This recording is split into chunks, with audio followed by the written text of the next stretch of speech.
Missa de Gallo, or Midnight Mass.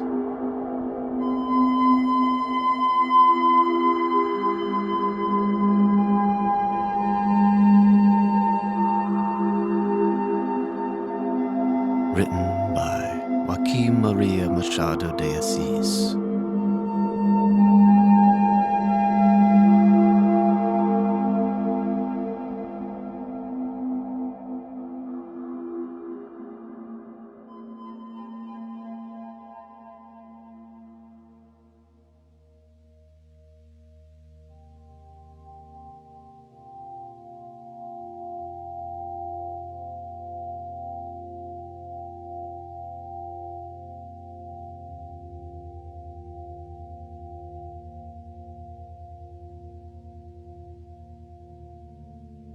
I've never quite understood a conversation I had with a lady many years ago, when I was 17 and she was 30.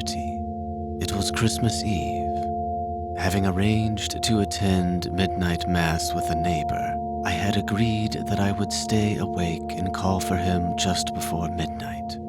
The house where I was staying belonged to the notary Martinez, whose first wife had been one of my cousins. His second wife, Costa, and her mother had both welcomed me warmly when, months before, I arrived in Rio de Janeiro for Margaret to study for my university entrance exams. I led a very quiet life in that two-story house on Rua del Senado, with my books, a few friends, and the occasional outing. It was a small household consisting of the notary, his wife, his mother-in-law, and 2 slave women. They kept to the old routines, retiring to bed at 10 and with everyone sound asleep by past. Now, I had never been to the theater, and more than once, on hearing Martinez announce that he was going, I would ask him to take me with him. On such occasions, his mother-in-law would pull a disapproving face, and the slave women would titter. He, however, would not even reply, but would get dressed, leave the house, and not return until the following morning. Only later on did I realize that the theater was a euphemism in action. Martinez was having an affair with a lady who was separated from her husband, and once a week, he slept elsewhere.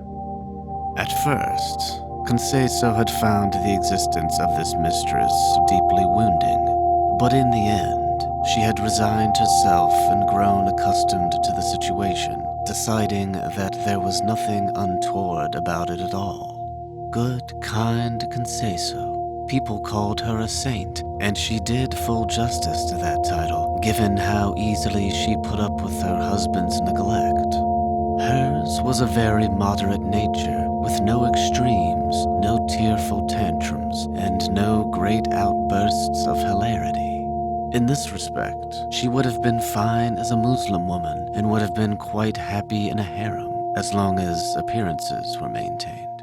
May God forgive me if I'm misjudging her, but everything about her was contained and passive. Even her face was average, neither pretty nor ugly. She was what people call a nice person. She never spoke ill of anyone and was very forgiving. She wouldn't have known how to hate anyone, nor, perhaps, how to love them. On that particular Christmas Eve, the notary went off to the theater. It was around 1861 or 1862. I should have been in Margaret on holiday, but I had stayed until Christmas because I wanted to see what midnight mass was like in the big city. The family retired to bed at the usual time, and I waited in the front room, dressed and ready. From there, I could go out into the hallway and leave the house without disturbing anyone. There were 3 keys to the front door. The notary had 1, I would take the second, and the third would remain in the house. But Señor Noguera, what will you do to fill the time? Conceso's mother asked. I'll read Dona Ignacia. I had with me a novel, The 3 Musketeers, in an old translation published, I think, by the Jornal do Comercio. I sat down at the table in the middle of the room, and by the light of an oil lamp while the rest of the house was sleeping, I once again climbed onto D'Artagnan's scrawny horse and set off on an adventure. I was completely intoxicated by Dumas. The minutes flew past, as they so rarely do when one is waiting. I heard the clock strike 11, but barely took any notice, as if it were of no importance. However, the sound of someone stirring in the house roused me from my reading. Footsteps in the passageway between the parlor and the dining room. I looked up and, soon afterward, saw Conceso appear in the doorway. "Still here?" she asked. "Yes, it's not yet midnight." Such patience. Conceso came into the room, her bedroom slippers flip-flapping. She was wearing a white dressing gown, loosely tied at the waist. She was quite thin, and this somehow lent her a romantic air, rather in keeping with my adventure story. I closed the book, and she went and sat on the chair next to mine, near the couch. When I asked if I had unwittingly woken her by making a noise, she immediately said, "No, not at all. I simply woke up." I looked at her, and rather doubted the truth of this. Her eyes were not those of someone who had been asleep, but of someone who had not yet slept at all. However, I quickly dismissed this observation, which might have borne fruit in someone else's mind, never dreaming that I might be the reason she hadn't gone to sleep and that she was lying so as not to worry or annoy me. She was, as I said, a kind person, very kind. "It must be nearly time, though," I said. "How do you have the patience to stay awake while your neighbor sleeps, and to wait here all alone, too? Aren't you afraid of ghosts? I bet I startled you just now." "I was a little surprised when I heard footsteps, but then you appeared immediately afterward." "What are you reading? Don't tell me. I know. It's The Three Musketeers." "Exactly. It's such a good book." "Do you like novels?" "I do." "Have you ever read The Dark-Haired Girl?" "By Machado?" "Yes. I have it at home in Mangaratiba." "I love novels, but I don't have much time to read anymore. What novels have you read?" I began listing a few titles. Conceso listened, leaning her head against the chair back, looking at me fixedly through half-closed eyelids. Now and then she would run her tongue over her lips to moisten them. When I finished speaking, she said nothing, and we sat in silence for a few seconds. Then, still gazing at me with her large, intelligent eyes, she sat up straight, interlaced her fingers, and rested her chin on them, her elbows on the arms of the chair. "Perhaps she's bored," I thought. Then, out loud, I said, "Dona Conceso, I think it must be nearly time, and No, it's still early. I just looked at the clock, and it's only 11:30. You still have time. If you ever do miss a night's sleep, can you get through the next day without sleeping at all?" "I have in the past." "I can't. If I miss a night's sleep, I'm no use for anything the next day and have to have a nap, even if it's only for half an hour. But then, I'm getting old." "What do you mean, old, Dona Conceso?" I spoke these words with such passion that it made her smile. She usually moved very slowly and serenely, but now she sprang to her feet, walked over to the other side of the room, and paced up and down between the window, looking out onto the street and the door of her husband's study. Her modestly rumpled appearance made a singular impression on me. Although she was quite slender, there was something about that swaying gait as if she were weighed down by her own body. I had never really noticed this until then.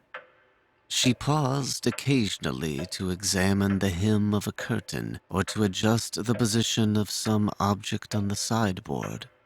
Finally, she stopped in front of me with the table between us. Her ideas appeared to be caught in a very narrow circle. She again remarked on her astonishment at my ability to stay awake. I repeated what she already knew, that I had never attended midnight mass in Rio and did not want to miss it. It's just the same as mass in the countryside. Well, all masses are alike, really. I'm sure you're right, but here it's bound to be more lavish, and there'll be more people, too. After all, Holy Week is much prettier in Rio than it is in the countryside. Not to mention the feasts of St. John or St. Anthony. She gradually leaned forward, resting her elbows on the marble tabletop, her face cupped in her outspread hands. Her unbuttoned sleeves fell back to reveal her forearms, which were very pale and plumper than one might have expected. This was not exactly a novelty, although it wasn't a common sight either. At that moment, however, it made a great impression on me. Her veins were so blue that, despite the dim light, I could count every one. Her presence was even better at keeping me awake than my book. I continued to compare religious festivals in the countryside and in the city, and to give my views on whatever happened to pop into my head. I kept changing the subject for no reason, talking about one thing, then going back to something I'd mentioned earlier, and laughing in the hope that this would make her smile too, thus affording me a glimpse of her perfect, gleaming white teeth. Her eyes were very dark, almost black. Her long, slender, slightly curved nose gave her face an interrogative air. When I raised my voice a little, she told me off. "Shh, you might wake Mama." Much to my delight, though, she didn't move from where she was, our faces very close. It really wasn't necessary to speak loudly in order to be heard. We were both whispering. I even more softly than her, because I was doing most of the talking. At times, she would look serious, very serious, even frowning slightly. She eventually grew tired and changed position and place. She walked around to my side of the table and sat down on the couch. I turned and could just see the toes of her slippers, but only for the time it took her to sit down, because her dressing gown was long enough to cover them. I remember that the slippers were black. She said very softly, "Mama's room is quite some way away, but she sleeps so very lightly, and if she were to wake up now, it would take her ages to get back to sleep." I'm the same. "What?" she asked, leaning forward to hear better. I went and sat on the chair beside the couch and repeated what I'd said. She laughed at the coincidence of there being 3 light sleepers in the same house. "Because I'm just like Mama sometimes. If I do wake in the night, I find it hard to go back to sleep. I toss and turn, get up, light a candle, pace up and down, get into bed again, but it's no use." Is that what happened tonight? No, not at all, she said. I couldn't understand why she denied this, and perhaps she couldn't either. She picked up the 2 ends of her dressing gown belt and kept flicking them against her knees, or rather against her right knee, because she had crossed her legs. Then she told some story about dreams and assured me that she had only ever had one nightmare when she was a child. She asked if I ever had nightmares. The conversation continued in this same slow, leisurely way, and I gave not a thought to the time or to Mass. Whenever I finished some anecdote or explanation, she would come up with another question or another subject, and I would again start talking. Now and then she would hush me. Shh, speak more softly. There were pauses, too.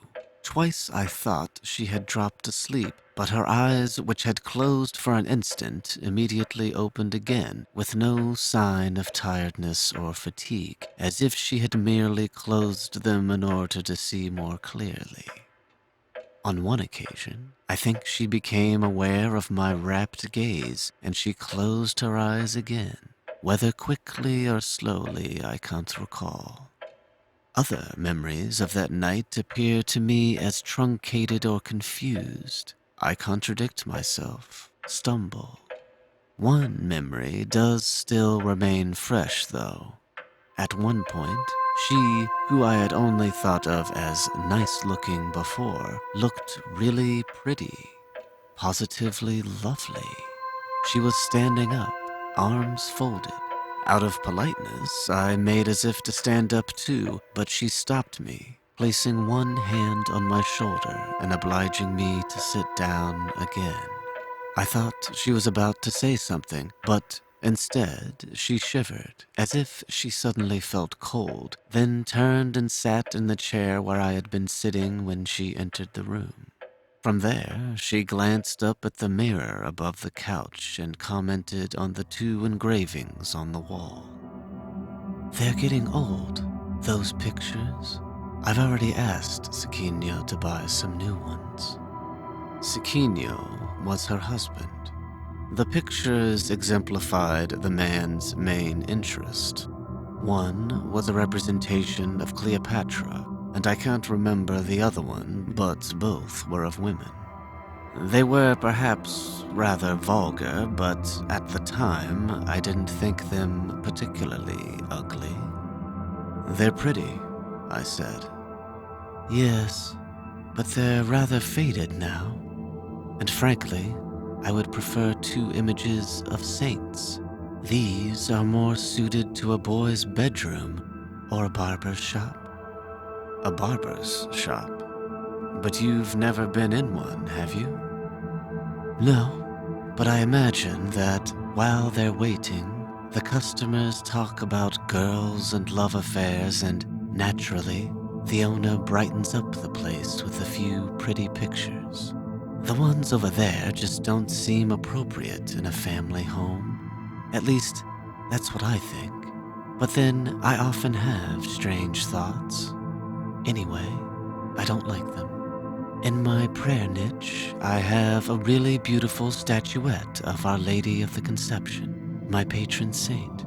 But you can't hang a sculpture on the wall, much as I would like to. This talk of prayer niches reminded me of Mass, and it occurred to me that it might be getting late, and I was just about to mention this. I did, I think, get as far as opening my mouth, but immediately closed it again to listen to what she was saying, so gently, touchingly, softly, that my soul grew indolent and I forgot all about Mass and church. She was talking about her devotions as a child and as a young girl. She then moved on to stories about dances, about outings she'd made, memories of Paqueta, all woven almost seamlessly together. When she grew tired of the past, she spoke about the present, about her household duties and the burdens of family life, which, before she married, she had been told were many, but which were not, in fact, burdensome at all. She didn't mention that she was 27 when she married, but I knew that already. She was no longer pacing up and down as she had been to begin with, but stayed almost frozen in the same pose. She no longer kept her large eyes fixed on me, but glanced around at the walls. "This room needs repapering," she said after a while, as if talking to herself. I agreed, simply in order to say something and to try to shake off that strange magnetic sleep, or whatever it was, trammeling my tongue and my senses. I both wanted and didn't want to end that conversation. I made an effort to take my eyes off her, and I did so out of a sense of respect. But then, fearing that she might think I was bored when I wasn't at all, I quickly brought my gaze back to her. The conversation was gradually dying. Out in the street, utter silence reigned. We sat without speaking for some time, I don't know for how long. The only sound came from the study, the faint noise of a mouse gnawing away at something, and this did at last rouse me from my somnolent state. I tried to speak, but couldn't. Conseso appeared to be daydreaming. Then, suddenly, I heard someone banging on the window outside, and a voice shouting, "Midnight Mass! Midnight Mass!" "Ah, there's your friend," she said, getting up. "How funny. You were the one who was supposed to wake him up, but there he is waking you. Off you go. It must be time." "Is it midnight already?" I asked. "It must be." "Midnight Mass!" came the voice again, accompanied by more banging on the window. "Quick, off you go. Don't keep him waiting. It was my fault. Good night. See you tomorrow." And with the same swaying gait, Conseso slipped silently back down the corridor. I went out into the street where my neighbor was waiting. We set off to the church. More than once during Mass, the figure of Conseso interposed itself between me and the priest. But let's put that down to my 17 years. The following morning, over breakfast, I described the Mass and the congregation, but Conseso showed not a flicker of interest. During the day, she was her usual natural benign self and made no mention of our conversation the previous night. At New Year, I went home to Mangaratiba. By the time I returned to Rio in March, the notary had died of apoplexy. Conseso was living in Ingenio Novo, but I neither visited her nor met her again. I later heard that she had married her late husband's articled clerk.